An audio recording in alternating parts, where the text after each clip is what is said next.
Welcome back, everybody, to another episode of Agents of MACE. Today we're talking about episode 4, the long-awaited, mind-blowing, universe-altering, tomb-raiding episode 4 of Moon Knight, which is called The Tomb, ironically enough. So let's, I guess, start with our first thoughts. I'll toss it over to Elisa. You can start us off this week. This episode deepened my love for both Steven and Mark. And I think that it was in large part due to the fact that they finally became each other's friends in this episode. This one, of course, it had that crazy twist at the end, which I'm still trying to figure out what that even was. We got what might be our first visual of Jake, sort of hidden, angry. And we also got fun history things, which, I'm always into. So very excited to see where we're headed after today, or after this episode, not necessarily today. Yeah, depending on when you're listening. Yeah, it depends. But yeah, it's like every week we're stepping up just a little bitty bit with Moon Knight, and I like that. How about you, Luke? Just waiting for an after credit scene where we have Mark and Steven sitting down having tea together.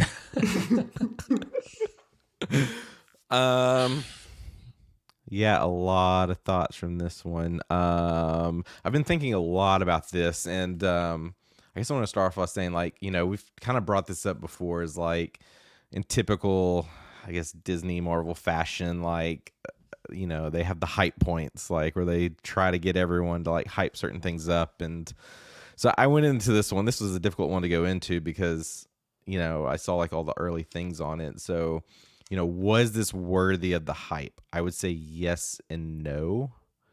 I would say yes from a perspective of if you're getting all of these things early, watching them back to back and not spending any time between them. Yeah, this one is pretty wild. This one goes into a pretty bonkers direction. Whereas if you look at it from our angle, we've got a break in between where we're researching and dissecting these episodes. So this is definitely one of those moments where it makes sense, but you could definitely pick it apart. And I'm very curious to see what you both think of what really is going on, what's happening. Because this definitely could change a lot of things potentially. But I've got my theory of kind of what's going on. But yeah, this is definitely probably my favorite one. Tense episode, very intense episode, especially kind of building up to the last 10 minutes. Mm-hmm. Yeah, I definitely feel the midpoint sort of this episode seems to be it almost seems like two completely different episodes. Yeah. Or two completely different shows. We had this adventure / horror show, and then we had this psychological thriller / comedy show. I really enjoyed it. I was keeping in mind the whole time that everyone was saying that this episode would blow your mind, and I feel like I built it up a little bit too much in my head. So when I watched it, I kept waiting for something crazy to happen, but I think I actually just found on the Kindle, I've been looking for more free Moon Knight comics to read, and they just put the Greg Smallwood Moon Knight series in 2016 on the Kindle.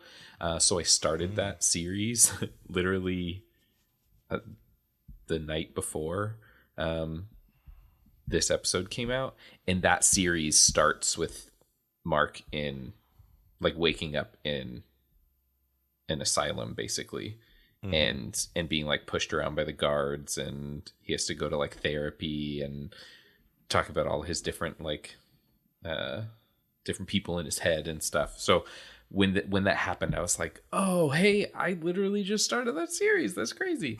I am gonna wait though to finish that series, I think, because for some reason all the pages are sideways, so when I read them on the Kindle, I have to tilt the Kindle just enough so it doesn't flip the view. But so I don't know, I'll post a picture for you all to see. But so I'm excited to kind of for them to fix that so I can see like what of that is in this, and or like did they draw on that for this show. I did read somewhere that I guess that series has a lot of things that they've pulled for the show. So I'm interested to see kind of how they work that stuff out. But speaking of that, let's jump into the top of the episode where, hey, we finally get to go like tomb raiding with Mark and Steven and Layla, who I feel like Layla is like working for somebody, right? Like she goes down there, she puts the little, what is it, 13 on the in the sand, and she's like, oh, because that's for my dad. And I was like, I feel like that's like a marker, right? Like she's trying to mark something for someone else to see, Sharon. Maybe. I don't know. I was a little suspect. But then we get a terrifying moment in this episode where they're in a room. There's like bits of people all over a table. There's like blood all over these canopic jars. So the whole time you're like, okay, well, I mean, if you have like a base knowledge of ancient Egypt, you could probably assume what's in those jars. So I was like, man, this is like getting a little dark. And then like scary tomb monster comes around the corner and is like clicking and popping, and he like cuts a guy open. And I was just like, oh, this is not what is happening right now. I didn't realize Moon Knight was gonna, I mean, I know Walking Dead. Yeah. Like we've had a couple, tense, scary moments, but this is like, oh god, this is a scary monster thing. Yeah, I said ew so many times out loud during this episode. Just like ew, ew, ew, which had to have been annoying for my husband, who I made watch this with me. Well, to your point, it's funny seeing like Mark and Steven like have this semi friendship, work partnership, I guess. And to see that like this situation seems so much more tailored to Mark, and yet Steven is like, no, I'm gonna do this. So like even when the monster comes, or he sees the blood that goes off into one hallway, and he's like, what about up there? What if I go up there instead of going down the scary blood hallway? So it's like, oh yeah. But then it makes me wonder, like, what's down that hallway, like what's going on over there? So I don't know. What'd you guys think of the scary monster? You think we'll see any more of those, or was that kind of a one-time thing? God, I hope not. Probably a one-time thing. I was all for it. Like that was just like, give me more of this style of MCU. Like, like it's kind of getting me super excited for this whole Phase 4. Like, is Phase 4 going more of like this like horror, edgier, darker style? I'm all for it. Now, are those things? I was trying to like figure out what they were based on what they kind of said. So it's like, are they supposed to be some sort of mystical means of protecting the tomb? Or were they working for Amit? Or are they working for Harrow? Like, it is a. Is it Heka? Heka? Heka? Priest? It's the Egyptian god of magic, and the priest depicted in Moon Knight are his followers, though any connection to Marvel comic source, blah, blah, blah. It's just like a... Yeah. It seemed to be, like, attacking and killing Harrow's men, but, like, yeah, he didn't seem that bothered by them. So I was like, are they working for him? Or yeah, hard to tell there. So I don't know. Well, I mean, he's like a, I don't know. The thing this like zombie priest seems to be like, if you're moving, I'm getting you. Basically, right? Yeah. And it's a tomb creeper. Yeah, exactly, tomb creeper. Speaking of tomb creeper, How about Tomb Buster? That was probably my favorite part of this episode. So basically, we get into a situation where Arthur is able to find Mark and Layla, who have found the tomb of Alexander the Great, which I did write down. I thought it was really funny that Stephen keeps calling him Mr. the Great. But Stephen is able to pull I don't remember what he called them. I should have written it down. The little statue of Amit out of dead Alexander the Great's stomach. Like that was like okay. I don't know what's going on here. With the closed captions at the bottom, it says squelching sounds. And I was like, wow. oh! I don't know that anything that old would make squelching sounds.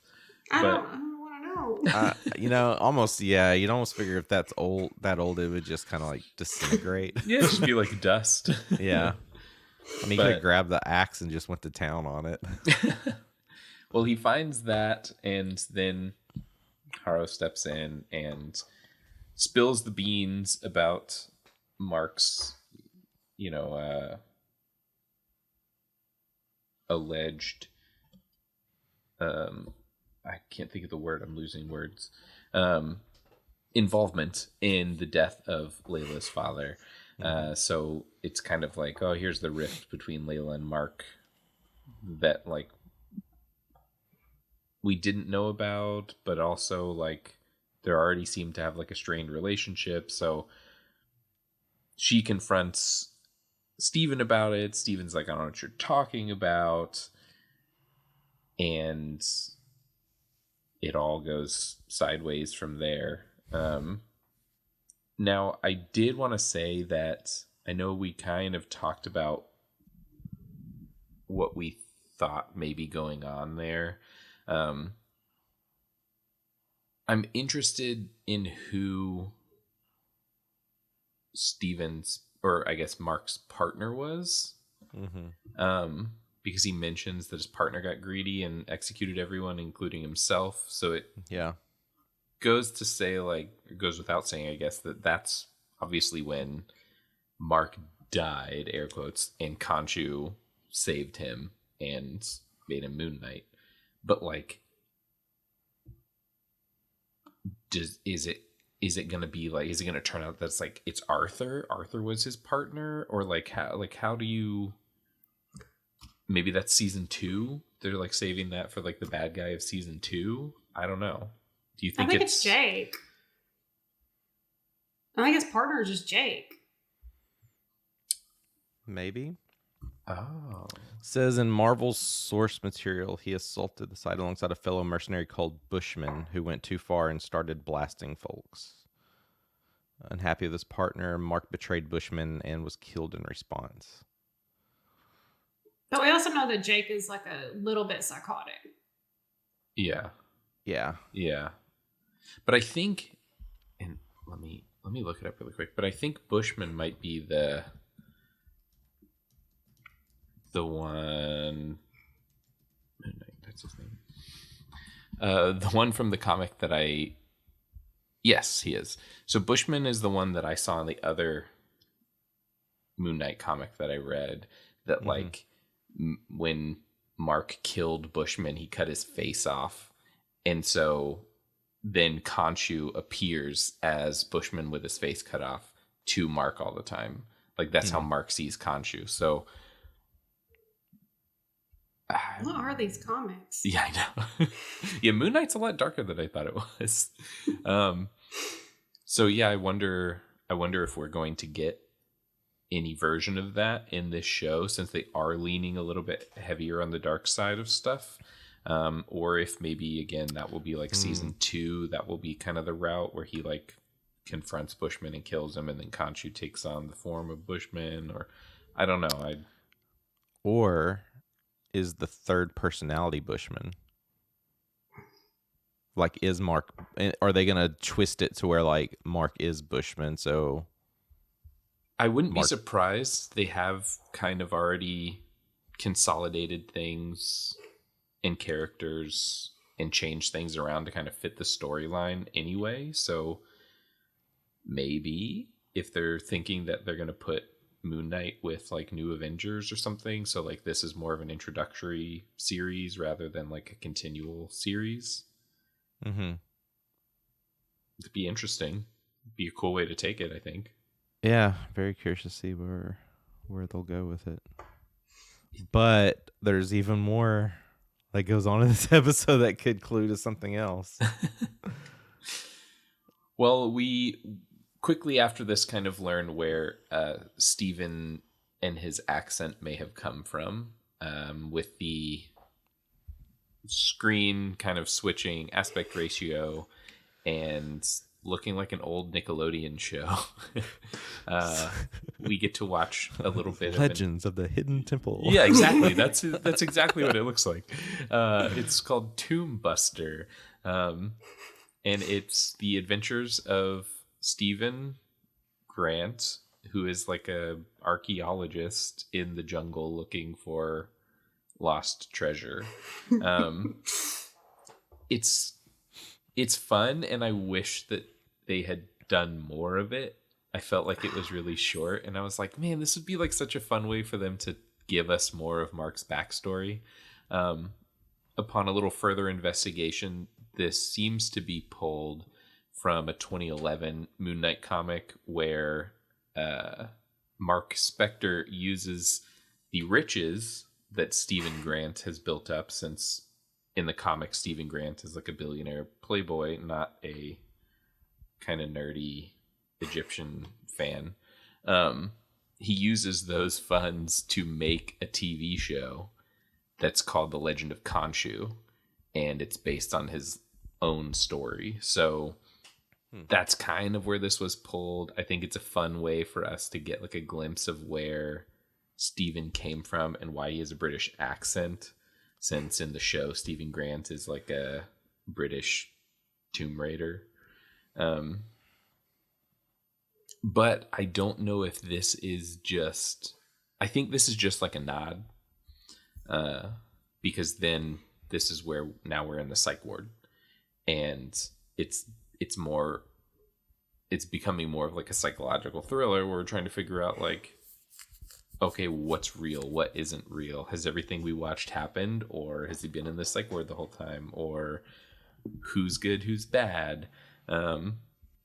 And the psych ward is just, I mean, filled to the brim with little hidden things that we've seen throughout the series so far, kind of cluing you in like, okay, if he's in the psych ward, this is where he may have gotten that.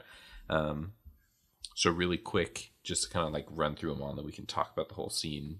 But we see VHS, Dr. Stephen Grant. Yes. Yep. Who is the combination of Doctor Who and Brendan Fraser from The Mummy that we've always needed. Yeah. Exactly, yeah. We see his friend Crawley, or I guess Crawley, because I don't think they've named him yet. He is doing bingo. We see his boss, Donna. She is like clutching a little scarab plush. We also see a table, or a cart, full of cupcakes, which kind of harkens back to the cupcake truck. We see a doodle of a bird with a skull for a head, which, okay, Khonshu. There's a goldfish in a bowl. That may have been his goldfish.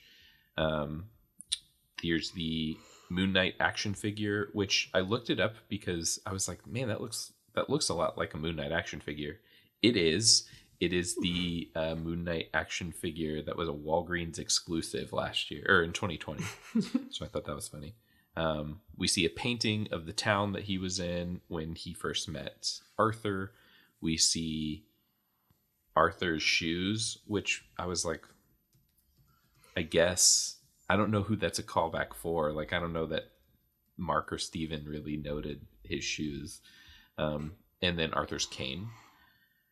So there's like a lot of stuff going on here that would help form the story that all of this is fake, or all of this is in his head,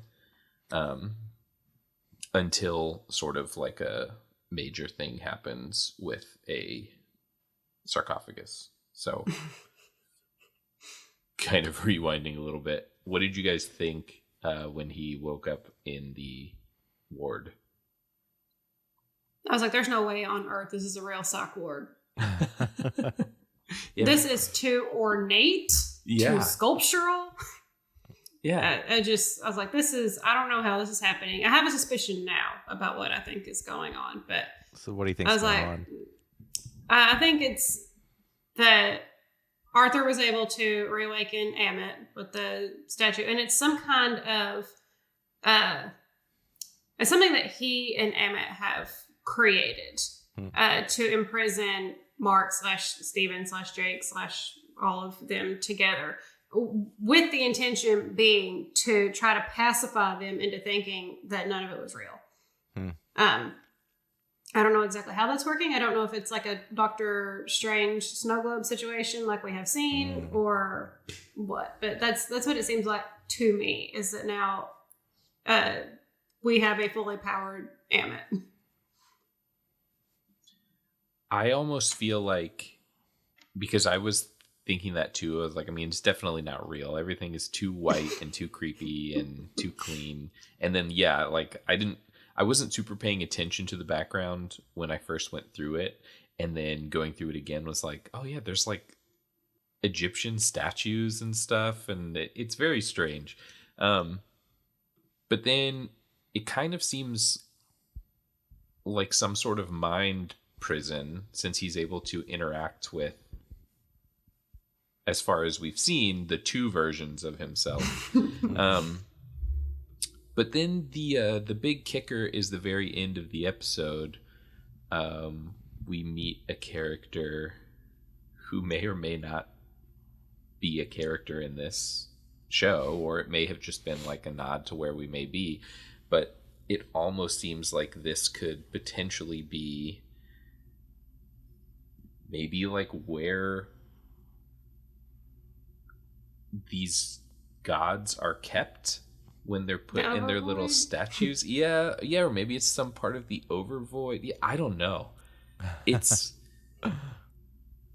that was the part that I was like, hold on, I have no idea what's happening now. Before it was just like, yeah, mind prison, he'll break out of it, he'll get his mind straight, and then they'll fight Arthur. And then we see, I guess we'll just talk about it, we see Tauret, I think is how you say her name. Tauret. Yeah, she is the hippo goddess, Egyptian hippo goddess. Hippo goddess of childbirth and the protector of women and children. So she's here, and you can dig into that any way you want. I'm ready.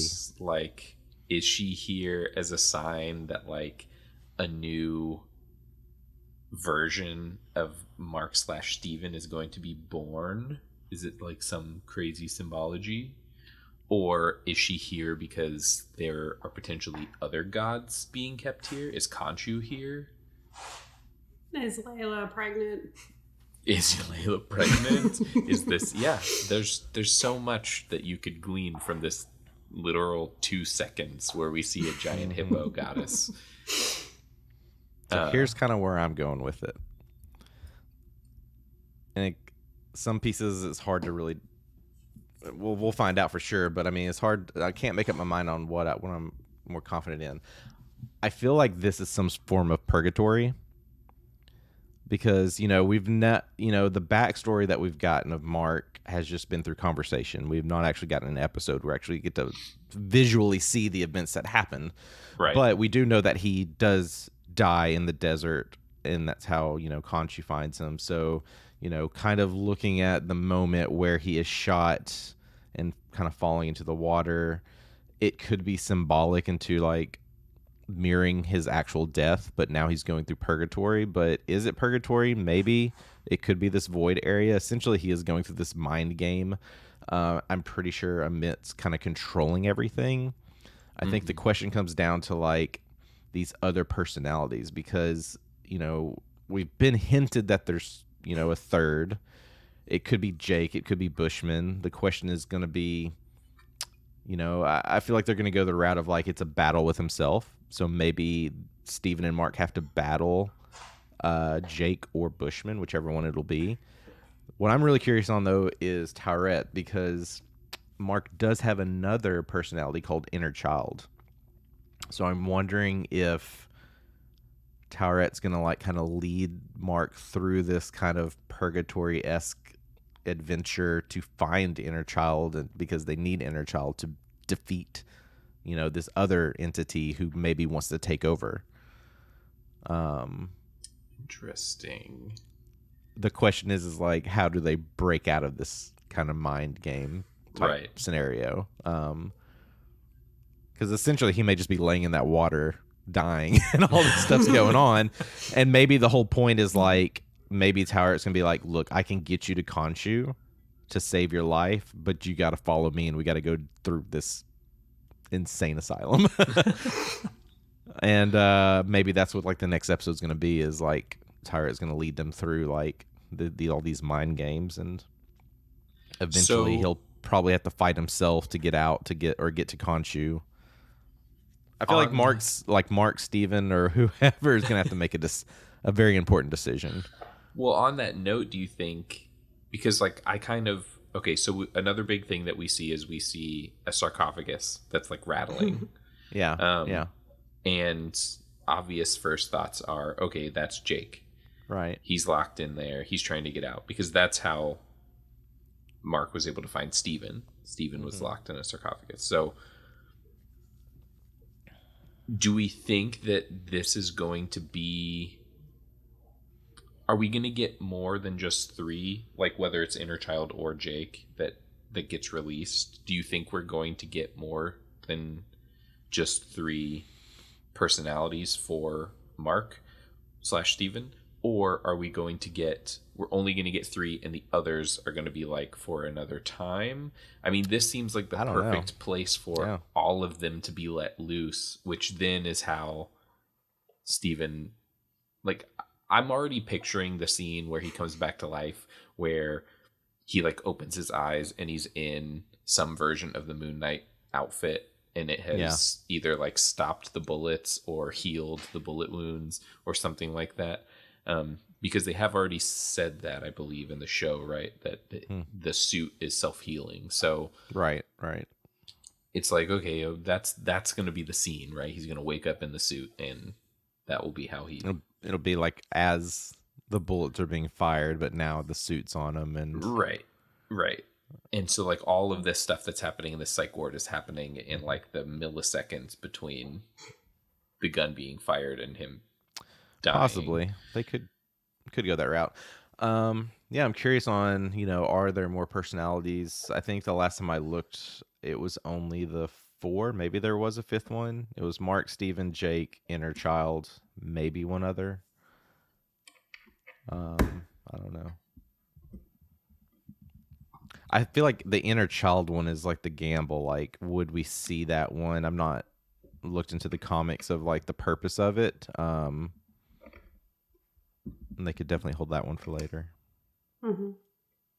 Yeah, for now, I feel like that we probably will just stick with the 3 that we think we have. Oh, I was gonna go back to the little toy figure he had, because that wasn't like Moon Knight. That was like Skeletor colored to look like Moon Knight. The thing that because that's what I thought it was too, and that's why I looked it up, because of the hood. But it's when I looked it up, it said it was actually the Marvel Legends Moon Knight figure. I think that the cape and the hood on his face are added on. I don't think that the figure looks like that, but I think that it is the Marvel Legends figure. It could be. Yeah. I feel like it's Skeletor colored and designed to look like Moon Knight, but I don't know. I found he does have 5. Okay. We have Mark, Steven, Jake, Mr. Knight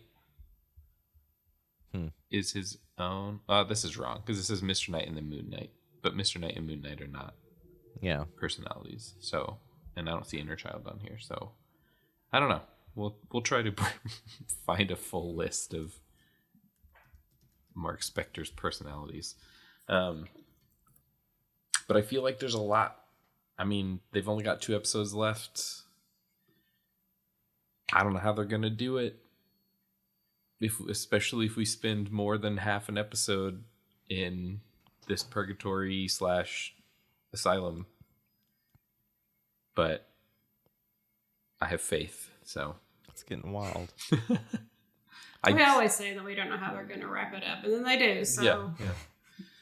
It's just whether or not they wrap it up good, or is it going to be like sped up and they're going to cram too much in the last episode? I worry. They need to be like 2-hour episodes. Especially for this last one, yeah. Yeah, I thought there was some other hints towards like Zeus or something else in the episode. I can't remember. There do seem to be a couple moments where, and this kind of goes back to what we were talking about last episode, I think, which is like, are we going to see more of these gods? Yeah. And are we going to figure out how the Egyptian gods play into the Norse gods, play into the Greek gods, you know what I mean? Like, canonically in Marvel, all of those things exist together. Yeah. We just haven't gotten to a point where they've like explained that. Yeah, which we kind of skipped over. Like the whole like opening scene was really fascinating because it shows like there's got to be some kind of civil war going on. You know, I'm very curious to see, like, I want a series around that. Like, what's going on there? Like, why is there 10 that have been imprisoned, and, you know, who's really in control there, and what's their motives? Right. Yeah. And like, why were the other ones imprisoned? And yeah, I feel like there's going to be, I mean, I think it would be cool. I shouldn't say I feel like. I think it would be cool if that whenever he breaks Khonshu out to like make chaos to help escape, they like break a bunch of them, so like a bunch of them get out and we get to see all these cool Egyptian gods. But you know, again, they have 2 episodes. they have to like pick and choose what they're going to focus on, otherwise it's going to be a mess. So there's, for something that seems so simple, there's so much, because it's like, is Midnight Man going to show up? Yeah, I thought he was supposed to be like a bigger I thought role. he was too. I thought he was supposed to kind of be around for the remaining, but maybe that was just, you know, giving him credit just because, you know, he unfortunately passed away, and maybe that's all we got to see of him. I don't know. Guess we'll have to find out next Wednesday. I'm so ready. Well, do you guys have any last thoughts on this episode? My favorite part was, first of all, Team Steven moment. Whenever Steven and Layla finally kiss, and then Mark takes over long enough to punch him in the face.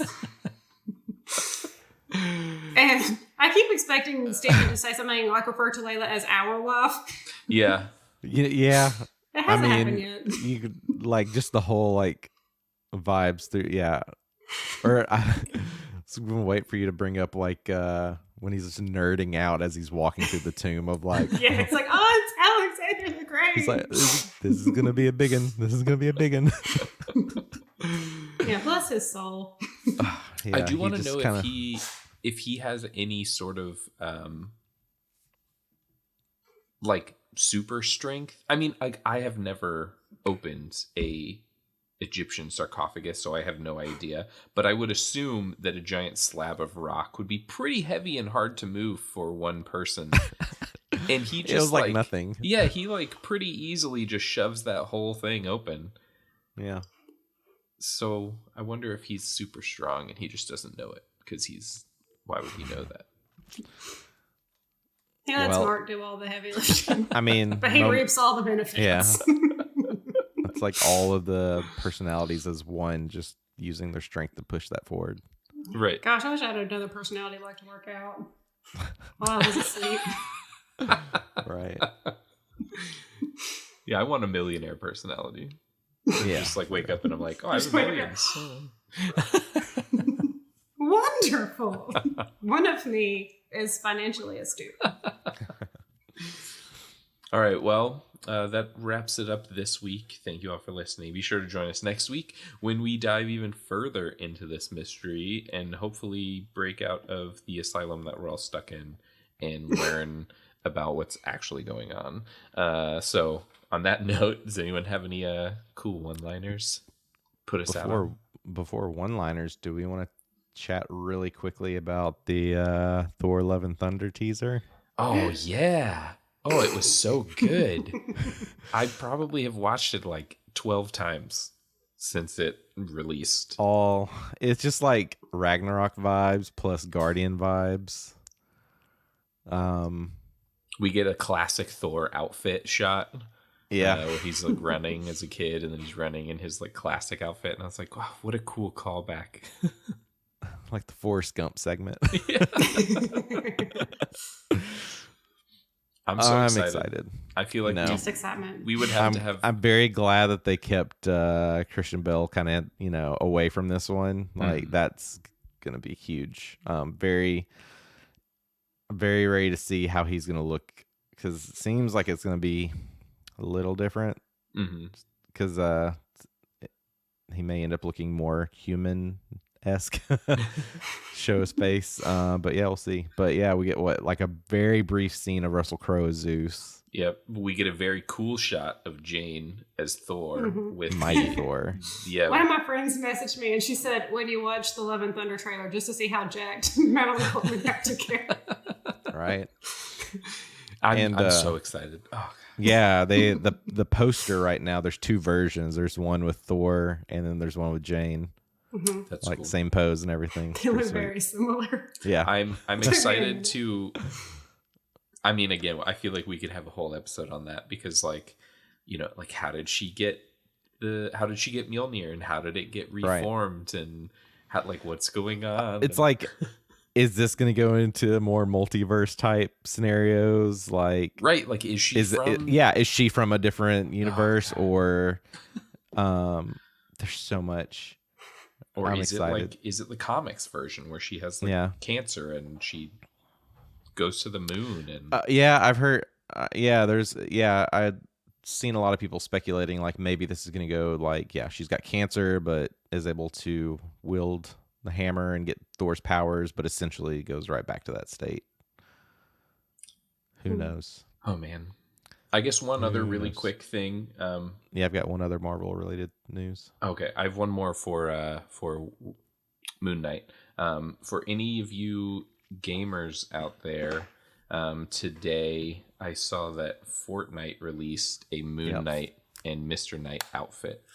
So if you have the V-Bucks for it, go get it. Yep, saw that as well. The other Marvel news that popped up today was a lot of the films have been pushed back. So now we've got to wait, which really sucks because I was really looking forward to Spider-Man Across the Spider-Verse Part 1, but that got pushed back. Yeah, that got pushed to next year. Madam Web is pushed to next year.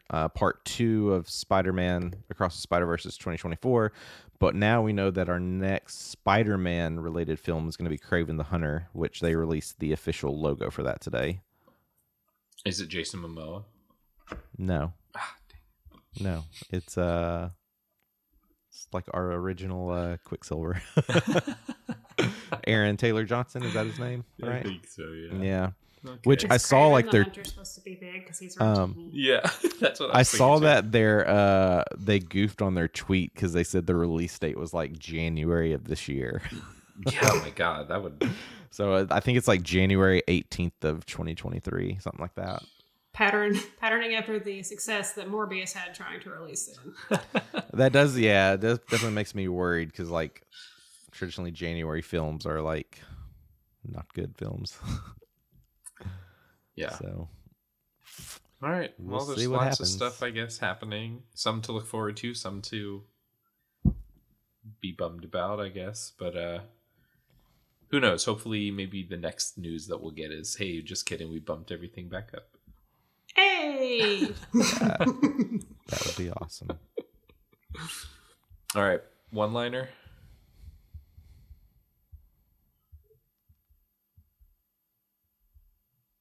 No. I was trying to think of one. I feel There like aren't very many good Egyptian mythology related one-liners. yeah. I don't even know that I know any. So, what is the name of the thing from Legend of the Hidden Temple? Olmec? Yeah. What does Olmec say? Let's rock. Nailed it. I'm gonna have to put a little voiceover thing to make you sound like Olmec. All right, we'll see you guys next week.